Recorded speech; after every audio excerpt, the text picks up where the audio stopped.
Ako nga pala si Rich Potato at ito yung aking project car, isang 1999 Honda Civic SIR. Kung nakasubaybay kayo last video, alam nyo na nag-ronda trip kami at pumunta kami sa mga parte ng norte para bumisita sa mga ibang bayan doon. Ngayon, si Barak kamalas-malasa naman talagang nabangga. Kwento ko na lang rin, no, naka-atras kasi dito ako ng motor, no, ni Kuya. Na-atras ako yung motor ni Kuya. Hindi ko naman sinasadya. At syempre, bilang project car nga, hindi ko na matiis na gamitin si Barak na may malaking bangga sa likod. May kita nyo rito yung trunk ay sobrang laki talaga ng kanyang yupi. Syempre, dahil nga hindi ako mapakali, hindi ko matiis na tignan yung bangga sa trunk ni Barak, syempre ipapagawa agad natin siya. At yun ang gagawin natin ngayong video. Simulan natin. Okay boys, papunta na kami ngayon sa Max Garage. Hindi ko na inantay magbukas, pre. Nahatid ko na agad to sa paint shop para masimulan na bukas. Time check muna. 11:03. Umulan pa, pre, oh. Hindi ko na nga napahugasan to. Pipinturahan naman. So titignan ko mamaya doon kung panel lang yung buong trunk or paparepaint ko yung buong sasakyan. Titignan natin doon kung magkano aabutin. Depende actually sa pricing eh. Mas okay sa akin na pinturahan yung buong sasakyan para single color all the way. Pero depende. Kung mga siguro budget, mga 30k, 40k. Titignan natin doon mamaya. Let's go. Okay boys, dito na tayo ngayon sa Max Garage. Pakita ko muna tol yung pininturahan nila. Ay ba, napakaganda naman na ito boy. Siyempre wala lalabas dito na pangit. Parang si Barak lang, di ba? Anong kulay to? Anong kulay? Ang kulay nito is kinopya natin sa Aston Martin DB12 na emerald green. Ganda ng kulay tol, oh. So ito mga to kasi niliha pa yan eh. Pero kumbaga pag na-buff na siya Ay, hindi pa to tapos hindi pa yan tapos. At saka pa lang to buffing paint shop. Kumbaga iba pa pag dinetail natin talaga. Parang Green Goblin eh. Oo. Tapos pag umaga yan, parang nag-yellowish siya. Oo nga eh. Dito may shade ng... Parang nagdidilaw, no? May... Ewan ko ano hindi ko ma-explain eh. Pero anyway tol, kamusta si Barak? Nakita mo na ba yung bangga? Oo, medyo masaklap yung nangyari. Nawala sa alignment yung yung trunk. Sabi ka sa'yo may mangyayaring ganito kaya hindi ko pinapinturahan eh. Pwede ka na pala manghuhula tol. Ayan, no? Lala. So anong option dito? Bigyan mo ng options. Ang options kasi dito sa mga ito, it's either palit panel or re-repairin natin. Meron kasi nabibili din na itong Taiwan, meron yung surplus, pero mas mahal yung surplus eh. Sa Taiwan naman, minsan yung fitment hindi ganun kaganda. Or carbon. Or yung sayo. Yung sayo. Pero since alam ko naman yung gusto mo yung malinis, ito talaga susi. Parang pero nalalatero to? Oo, nalalatero yan. Okay. Mababalik naman natin din yan sa alignment. Actually tol, dalawa kasi pinag-iisipan ko. Kasi parang gusto ko na rin siya wash over. Or kasi kapag panel, magkano ba per panel sa Max Garage? Ang starting natin kasi is 4 or 5. Pero depende, kung maliliit lang, 3. So pagka kunyari medyo malaki, 4 or 5 ang starting. Pagka mga hood pa, mas mahal ng konti. Hood or blue. Tapos naman kapag sa Hilamos, magkano ang Hilamos? Sa Hilamos natin... Wash over? Yes, tama. Wash over is 35k. Ang basic wash over natin, labas lang. Hindi kasama yung loob. Kasi yung... Kumbaga kung ano lang kita. Walang bukasan ng pinto? Oo, walang bukasan ng pinto. Pagka ba yung bukasan ng pinto? 40. 40. So sedan. plus 5k lang? Plus 5k. Sama pa yung yung engine bay at trunk. Sama 5k lang, idadagdag? Syempre. Tapos naka-promo din yan, pagka nagpa-wash over kayo, may ceramic coating na libre. Magkano ceramic coating? Ang 7, di ba? 7 ang ceramic, 8k ang graphic. So, 8k itong kaya Barap eh. So, again boys, naka-ceramic coating pala siya. Graphene coating to no? No, graphene. Tignan mo naman yan, Bar. Ang kintab niyang boy. Huwag ka lang pupunta sa likod. Huwag lang sa likod. At saka to dito. No? Ayun ito. Ito kung naalala niyo boys, pinakita ko sa video kanina. May gas-gas no? Kaya punasan natin wala nang pake sa gas-gas Oo. Ayun, meron na Ano ba to? Change color natin, passion. Mainit ka talaga boys. Bakit gusto mo ng orange? Change color din to silver to dati. Nagpapalit siya ng kulay. Oo. So ganito gagawin natin, kunyari, pakita ko lang sa inyo. Example, pagka nag-change color, kasama lahat ng Ayan. Kung gaano kakintab sa labas, ganun din sa loob. Ang kintab niyan boy, hanggang dun sa ilalim. Oo. Even sa makina. Ito kasi di pa tapos to actually. Saan yan? Kumbaga, wala talagang trace na Ay, ganun? Nalinis yan. Medyo pa kasi hindi pa to talaga final. Pero pagka dito, no? Oo. Kung ano yung kintab niyan, pare-parehas. Okay. Ganyan tayo gumawa dito. Tapos hindi, i-coating pa to? Oo, kukuting pa to. And then sa engine bay, yun yung sinabi ko sa 40k sa sedan, Ganito rin. Pero same color. Kumbaga, kasi ito change color. Pero ganyan, no? Silver to, wala na siyang ano. Ito kasi may cover yan eh. So wala namang ano dyan. Kumbaga, hanggang dito lang yan eh. Pero itong lahat ng kita, magiging body color. Tapos kung gaano kakintab yung sa labas, ganun din yung sa loob. Fuck. Parang gusto ko magpahilamos tuloy eh. De, sabi ko nga kanina sa video natin, hindi naman perfect kasi yung pintura kay Barak. Medyo may mga, kunwari, papakita ko sa inyo boys, hindi ko napakita rin kanina dahil medyo ano eh. May mga blemishes masikip na rin talaga eh. Katulad dito, hindi siya, alam mo yun, parang... Oo, napag-iwanan ng panahon yan. Ito, parang ano to. Pero ito kasi mukhang ito yung factory ito eh. Siguro nung... Yung loob? Oo, hindi pa nagalaw yan. Ayun, hindi siya ano eh. Hindi Pero, siya ganun kakintab eh. Hindi, no? no? Pero pagka kunyari, yung ano natin, wash over na kasama labas loob, pati ito papakintabin. Pati. Basta lahat ng kita.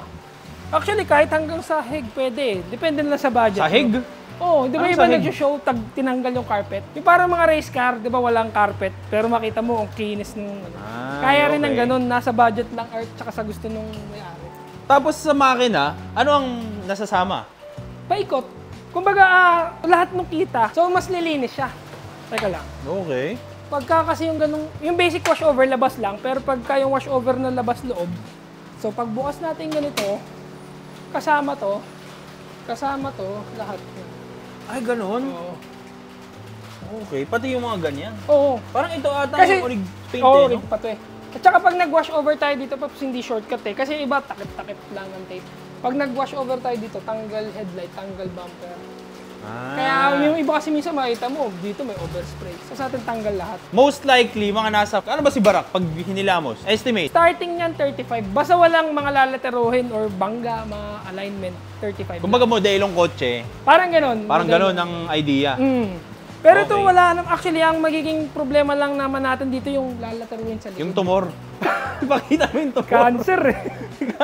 Di, buhusan nga natin, pupunasan sige, natin. sige. So parang Pakita nga naalala natin ko yung tumor. dati, maliit to eh. Oh. Ayun, oh, medyo may tumor siya guys eh. Oh. Nakaka-coating pa rin. Oo. Ayun guys, may tumor siya eh. Oh. Lumalaki, no? Ayun oh. Ayan, ayan, kita. Pero sa alignment tol, Maganda, tindig. maganda. Kasi usually pagka makikita mo bangga dito, iba-iba yung layo. Tapos minsan nakaangat. Maganda naman, ito lang talaga. Siguro, ang ano ka, hula ko, hindi ko alam kung tama yun. Baka before, nag-full tank tumapon, tapos hindi nabuhusan kagad ng tubig. Doon nagsimula. Oo, parang doon nagsimula. Kasi usually, ang sakit talaga ikay bubong eh. Dito, bihira eh. Never nga ako nakakita ng may ganito eh. Tsaka dati boys, ano lang siya? Pimple, no? Pimple. Ngayon ano na eh. Malapit na mapunta dito sa baba eh. Pati plastic eh. Hindi, dito lang guys. Hanggang Malapit dito siya lang. pag pati yung plastic. Lumalaki kasi siya Naging yung mga pigsa bulutong. na dati. Naging pigsa. Naging pigsa dati pimple eh. Pero ang isa pang malala dito, yung may bumper kasi siya napunit guys eh. Nakapakita ko sa inyo yun. No? Pero madali lang to. Madali lang yan. Tsaka ito At madali saka lang pagka napunit yung bumper, hindi kasi tayo masilya dyan. Para ganun? alam mo yung ginagamit natin dyan, yung ano, para siyang tinatahi. Pero ikaw, kung ikaw tatanungin, anong masasuggest mo dyan? Maliban sa change color mo na gusto ng orange. Mainit ka sa orange eh. Hindi, sabi mo kasi nung nag-uusap tayo, passion orange. Kaya or nga eh. Pero kasi sunset. tol, nagpalit ako ng upuan eh. Oo. Di ba bagay? Tapos At nakakalchapi. saka na pangalan mo, Barak eh. Si Trump na yun pag naging orange eh. Tsaka sa hood din, guys, hindi siya masyadong ano eh. Oo, makikita nyo. Yung parang nakikita dati nyo mong yung may- concern, di ba? Na parang May ganun eh, no? alon-alon. Ayan. Sa pagkapintura yan eh. Ayun oh. Tignan niyo yung Octagon Boys ah. Ayun oh. Ayan, dito, lalo na ng part na to, di ba? Medyo nasa iyo dito ang part oh. Tignan niyo yan ah. Ayan. Kumpara mo dun sa isa, dun sa Jaguar, na... Kumpara na sa Jaguar. Ito medyo mas, ito diretso talaga. Ito. No? Ayun oh. Uy po. Hindi pa kasi Okay, tatapos eh, ina pero mo. pagkatapos yan lahat, ano na. Bang! Oh, sige na nga. Chijo. Hilamos na. Ang bilis mag-decide eh, no? Oo nga. Di, pero kasi sayang yung kotse tol eh, no? No, tsaka sa akin naman kasi, for keeps, okay lang gastusan mo. Ito pala tanong, kapag ka hilamos, gaano katagal? 2 weeks. 2 weeks. Ang matagal na is mga 3 weeks yun. Pero wala rin tayo problema kahit nag-uulan kasi meron tayong paint booth tapos naka-oven din yan. Pakita natin yung oven dito. Ano kinagandaan, Ivan, kapag naka-oven? So kasi pagka syempre naka-oven, mas maganda yung ano nung pagka malamig. Kumbaga meron kasi dapat certain temperature yung pintura pag nag-cure. So hindi naman siya dire-diretso mo i-oven. So So yung pagkabuga mo, parang dapat meron siya yung tamang temperature. So kung masyado malamig, kailangan mong painitin. Okay. Actually, dito rin tinira si Gary Boys eh. Dito eh, no? So pagka kasi ginagawa naman natin to, sinasara naman to eh. Kasi talaga ano. Tapos may exhaust dun. So one way lang pa ganun yung. And then dito sa atin, multi-stage filter pa. So, Ibig sabihin? kasi ibang ano, compressor, recta, spray gun na. Tayo may filter doon, may filter pa dito. Kaya Ay, talagang okay. malinis yung buga. And then yung mga ginagamit natin materials, high quality. Ito naman, Papi, ano ginawa rito? Ito kasi actually, gusto lang na may-ari i-detail. Carbon type sheet Oo, to. ito papaano niya eh. Tawag dito, retop coat. Kasi malabo, ano na to. Kumbaga bakbak na yan, nagpi-flake na nga yan eh. Tapos ipapa-repaint niya yung bumper. Dito pa pwesto si Barak. Malas talaga, no? Pucha. Ano to? Achilles to ah. 1, 2, 3 years to ah. Wala nang ganito. Prod date. Wala na, expert Prod date yan. check. Sa ano ko yan dati? Sa FD? 2012 oh. Tagal na ito. Ano lang yan, mga patong-patungan lang yan. So tama kapag ka libre, kapag ka nagpahilamos, eh libre coating, di ba? Oo, naka-promo lang. May libre tayong ceramic pagka nagpa-wash over, change color, or strip to metal. Pag-uusapan muna namin boys kung ano magiging final para kay Barak. Abangan nyo next vlog kung ano mangyayari. Tol, samahan na pa nga Max Garage. Nandito lang tayo sa Barte. So madali naman siyang mahanap. Meron siya sa Waze, meron sa Google Maps.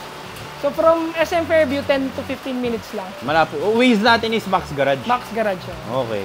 Ganda na ito Pero boy. sa mga malalayo, pwede rin natin pick upin. Walang problema. Mukha bukas, meron kami pick upin na Benz na change color din. Change color. Okay. Ganda tignan boys oh. Pang. Tapos may white, may black. Yin yang nga yan eh. Yun yung. Ito yung kapatid si Zik to, di ba? Oo. Si Zik at saka si Barak. Kaso i-confine muna to eh. So abangan nyo lang to boys kung ano mga gagawin namin dito sa mga susunod na araw. Pag-usapan namin ni Papi. Tapos share namin sa inyo kung ano yung magiging costing. Pap, tama? Oo. Okay. So kita kayo sa mga susunod na video boys. Peace out.